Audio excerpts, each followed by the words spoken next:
Donald Trump says that one of the reasons for his crackdown on Smithsonian museums is, quote, everything discussed is how bad slavery was.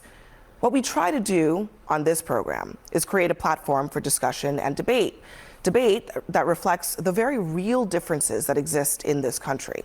It's what echo chambers in our society fail to do, frankly. But on this topic, it's important to say objectively, slavery was indeed bad. It was evil, the nation's original sin. Hello everyone, and welcome to the channel. Today we are looking at a direct assault on the truth of the American story. The title of this video is Trump Attacks Black History, and that is not an exaggeration. It is a factual description of a new policy platform. Donald Trump is now calling the National Museum of African American History and Culture woke and anti-American. He is proposing a government-mandated, patriotic version of history that effectively erases the brutal reality of chattel slavery to make a political base feel more comfortable. In this debate on CNN, you're going to see exactly why this is a dangerous precedent. We aren't just talking about a difference of opinion. We are talking about the state-sponsored erasure of Black history. I was actually surprised to see President Trump basically saying the quiet part out loud, that this review of the Smithsonian is not about even just something vague about reviewing history to make sure that it's fair. He wants to make it so that it talks less about slavery. What does that say to you? Well, I think it's an effort. It's part of a larger effort to both sanewash and whitewash American history and essentially erase all of the parts and disappear all of the parts that make Americans, that make President Trump uncomfortable, that feel distasteful, that are a reflection of the actual real and horrific parts of our history. And I find it a little ironic. You know, earlier today, as I was listening to some of the commentary, my first thought was, wait a second. I wonder if the president has actually ever visited any of the Smithsonian museums. And then I remembered that in 2017, he actually took a tour of the National Museum of African American History and Culture. Let me just play actually what he said during that tour. Listen to this. I had the privilege of visiting the National Museum of African American History and Culture right here in Washington, D.C. It's a new, beautiful Smithsonian museum that serves as a shining example of African Americans' incredible contributions to our culture, our society, and our history.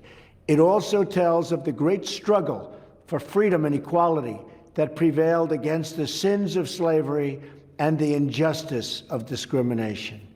The work and love of the people who helped create such a masterpiece is a testament to the legacy of so many leaders it honors.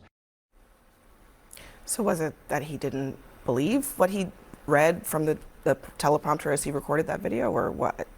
You know, I'm really struggling to understand in a lot of ways, particularly given that the tour that he took with director Lonnie Bunch was actually a reflection of really the mastery that and really the care and the patience that historians, that scholars, that curators put into the Museum of African American History and Culture.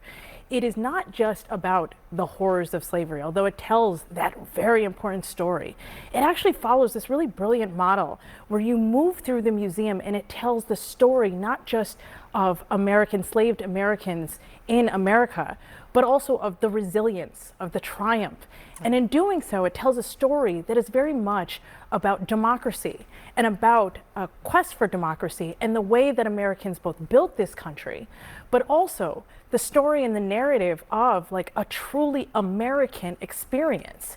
And so for the president, I think, to just simply erase that and push that away tells it, particularly after praising it a few years ago, tells us that this is part of a much larger agenda. This is part of a much larger agenda to erase things that really, I think the country is just refuses to deal with and is really uncomfortable with. He said as much by ending this post with, this country cannot be woke because woke is broke. He says, we have to have the hottest country in the world and we want people to talk about it, including our museums. Why is he equating talking about slavery with woke? Well, look, I think, let me just start this conversation by saying that my personal view is slavery was a reprehensible institution. I agree with your words that it was our original sin. We also fought a war to eradicate it and to get over it as a country.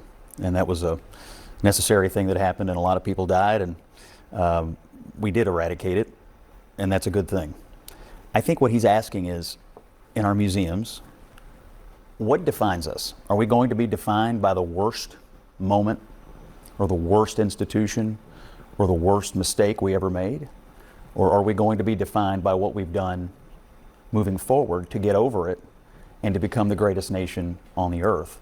My belief is that he wants to look at these museums, not because he wants to do away with the idea that slavery occurred, but that he wants to ask a very simple question. Are we going to present ourselves as being exceptional or not? And I think he believes there is an effort by some to continue to try to define us from our worst moment instead of to try to focus and define us based on our best moments, which started when we eradicated slavery and began to move forward as the light of the world. And But so isn't that's that what I make think. museums, that's what makes us an exceptional nation, is because they tell the history and the story of our country, and therefore, you know, these horrible, horrific moments in our history, the original sin, as Abby talked about, when it comes to slavery, has, you know, we of course did eradicate it, but look where we've come today. And I think those museums, like to your point, make America exceptional, and in museums all around the world that document atrocities, whether it be, you know, from Nazi Germany to eradicating slavery here in the United States, you have to learn the lessons of the past, and to deny it is to defend it. I don't think he's denying it. And Bachi may want to comment on this as well, but I think what he wants to ask is a simple question. As we present our history, are we spending most of our time focused on something terrible? Are we going to spend more time as we enter our 250th anniversary focused on what this country has done to improve the lives of every single person who lives here? We are the light of the world for a reason, because we're an improving commodity. The question I ask when I hear you say that is, why, I mean, the idea that slavery happened, it's hard to understand what we've overcome if you don't even talk about what it was. You know, I think that kind of waters down the whole. I don't think anybody is proposing that we ignore that it happened. I don't think that's accurate. I think that the problem is that there are people, and Scott used the term a couple of times, and I don't think it was meant with any type of ill intent, but he said, you know, we got over it. And I think that's the problem. I think that there are a lot of people in this country who believe that for some reason we got over it. I mean, the fact is that American chattel slavery is vastly different than what Jillian Michaels and others talk about when they talk about slavery around the world. I mean, the chattel slavery system that we had was extremely transactional. It was actually codified in law, and it was based upon the color and race, as you so eloquently pointed out in your opening. And so not only when you think about that portion of where we are, 26 of our first 30 Supreme Court justices owned slaves. The people who are on our money every single day owned slaves. United States presidents, members of the United States Congress owned slaves. Lehman Brothers, we're not far from Wall Street, owned slaves. Brooks Brothers suits that we wear owned slaves. So not only are we talking about the epicenter and the foundation of where our country was built, we have to acknowledge that. But even more importantly, and this is where I believe that Scott and I can find agreement on this issue. Breon and Megan Walker, two of my best friends in the world, their dad was the first African-American SGA president at the University of South Carolina, right? He was an exec at IBM, but he was one of the first, right? We're still talking about first that emerged and stood on those shoulders. I tell the story often about my mom and dad. My mom helped desegregate high schools. In Hamilton High School in Memphis, Tennessee, my dad shot in the Orangeburg Massacre. This is a part of my story. This isn't some faint, distant history. Yeah. And so the reason I bring that up is because I think that American exceptionalism talks about the fact that Black folk enslaved folk help build this country for what it is. Mm-hmm. They built Washington, D.C., but all of us are around this table. Abby, myself, all of us, not just Abby and myself, all of us are around this table because of the sacrifices and the blood and the sweat and the tears these people poured in. I also come back to why the focus so much on slavery when it comes to rewriting history. There's a lot of history that it's in these museums, but he's focused on one thing, and that is that there's too much slavery being mentioned in the United States of America. That's very odd, Batia, honestly. What we just witnessed wasn't some offhand culture war jab or a throwaway campaign line. It was a deliberate attempt to sanitize the American record, to sand down the parts of our history that are uncomfortable, inconvenient, or politically inconvenient. And let's be very clear about the facts here. The is not a partisan outfit. It exists for one reason: to preserve, study, and present history as accurately as possible, based on evidence, scholarship, and documentation. When a politician threatens to overhaul it because the historical record doesn't flatter his MAGA branding, that's not reform. That's an attack on the foundation of shared reality. And this is where the deeper analytical truth matters. This has nothing to do with patriotism. Patriotism doesn't mean pretending the country was perfect. Patriotism means believing the country is strong enough to tell the truth about itself. What we're seeing instead is a fight over control. Control over memory, over narrative, over what future generations are allowed to know. When Black history is dismissed as woke, what's really happening is an attempt to delegitimize the struggles, resistance, and contributions of Black Americans by framing them as optional, ideological, or somehow un-American. That's not an accident. That's strategy. If you can convince people that slavery, segregation, and systemic racism are just opinions rather than documented facts, then you can absolve the present of responsibility. You can say inequality just happened. You can say progress is unnecessary. You can say reckoning is divisive. And once that logic takes hold, history becomes a branding exercise instead of a record of what actually occurred.